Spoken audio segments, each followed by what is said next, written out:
ये जॉर्डन का वो मिलिट्री बेस है जहां से अमेरिका की सेना ऑपरेट करती है।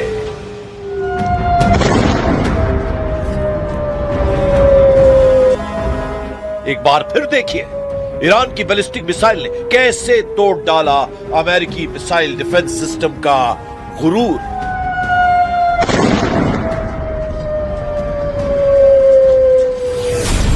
लेकिन ईरान कैसे तोड़ने जा रहा है ट्रंप के ग्राउंड ऑपरेशन वाला चक्रव्यूह।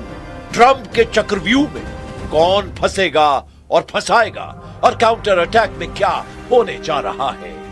ट्रंप के चक्रव्यूह में क्या ईरान घुटने टेकेगा या फिर ट्रंप की होगी करारी हार।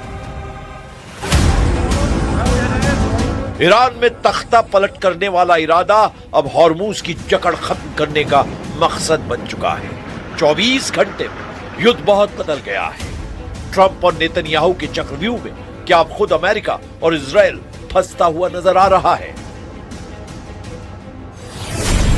लड़ाकू जहाज, जंगी बेड़े, बंकर बस्टर बम दिखाकर ट्रंप ईरान का नक्शा बदलना चाहते थे। लेकिन एक महीने की जंग के बाद ईरान ने पश्चिम एशिया का मैप बदलने का इरादा कर लिया है। ईरान के इशारे पर दो ऐसे बड़े फैसले हुए हैं जो डोनाल्ड ट्रंप के पैरों तले जमीन खिसका देंगे।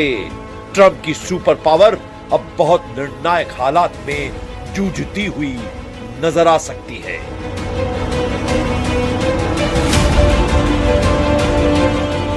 इसकी दो बहुत बड़ी वजह हैं। अमेरिका ने अगर ईरान के खिलाफ ग्राउंड ऑपरेशन किया, मरीन फोर्स को ईरान की जमीन पर उतारा या फिर सीरिया से लेबनान में हिजबुल्लाह पर हमले किए गए तो ट्रंप के दो दोस्तों की जान खतरे में पड़ जाएगी। यह है इराक में ईरान समर्थित मिलिशिया जिन्हें दुनिया पॉपुलर मोबिलाइजेशन फोर्स के नाम से जानती है। उसने अमेरिका के दो दोस्तों को रौंदने का इरादा कर लिया है। पीएमएफ ने कहा है कि अगर ईरान के खिलाफ ग्राउंड ऑपरेशन शुरू हुआ तो वो कुवैत का बॉर्डर तोड़ डालेंगे। पीएमएफ ने कहा कि अगर लेबनान में हिजबुल्लाह पर सीरिया की तरफ से हमला हुआ तो वो सीरिया का बॉर्डर भी तोड़ डालेंगे। इसे ही ईरान का बॉर्डर तोड़ युद्ध कहा जा रहा है, जो अमेरिका के ग्राउंड ऑपरेशन के खिलाफ रक्षात्मक नहीं बल्कि आक्रामक लड़ाई होगी। पीएमएफ की ताकत क्या है? क्या इराक का मिलिशिया अमेरिका के दो बहुत खास साथी देशों पर हमला कर सकता है? इसे समझने से पहले पश्चिम एशिया के इस इलाके को समझिए और पीएमएफ की वार्निंग की जमीनी पिक्चर को जरा समझिए। ईरान के साथ पश्चिम में इराक का बॉर्डर है और इराक के साथ दक्षिण में कुवैत का बॉर्डर। इराक ईरान का मित्र देश है जबकि कुवैत ईरान का दुश्मन है।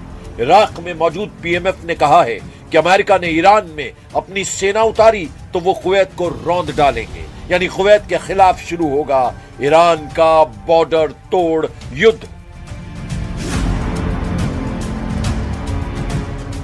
क्या ऐसा मुमकिन है? क्या पीएमएफ के पास इतनी ताकत है कि उसकी वार्निंग को अमेरिका बहुत गंभीरता से ले? तो सच यह है कि पीएमएफ ने इराक से आईएसआईएस जैसे आतंकी संगठन का खात्मा किया है। इसी फोर्स ने मोसुल में बगदादी के गढ़ को मिटा डाला था। यही वजह है कि पीएमएफ की सिर्फ कुवैत वाली वार्निंग ही नहीं बल्कि सीरिया वाले अलर्ट पर भी ट्रंप को संजीदा होना पड़ेगा। इराक में पीएमएफ यानी पॉपुलर मोबिलाइजेशन फोर्स ने सीरिया को भी अलर्ट कर दिया है। सीरिया में अहमद अल शरा यानी अल जुलानी की हुकूमत है और सीरिया से अगर लेबनान में हिजबुल्लाह पर हमला हुआ तो पीएमएफ के लड़ाके सीरिया बॉर्डर तोड़कर अंदर घुस जाएंगे, यानी कुवैत के साथ साथ सीरिया में भी शुरू हो जाएगा बॉर्डर तोड़ युद्ध। सीरिया का बॉस यानी अहमद अल शरा, जिसे दुनिया अल जुलानी के नाम से भी जानती है, ये शख्स डोनाल्ड ट्रंप का जिगरी दोस्त बन चुका है। ट्रंप अमेरिका में जुलानी को दावत दे चुके हैं और व्हाइट हाउस में जुलानी की तारीफ में कसीदे पढ़ चुके हैं, जबकि सच यह है कि जुलानी आईएसआईएस और अल कायदा का सरगना रह चुका है और अमेरिका ने उसके ऊपर $10 मिलियन का इनाम भी रखा था। लेकिन सीरिया में बशर अल असद सरकार का तख्ता पलट करने के बाद अब जुलानी ही वहां का चीफ है।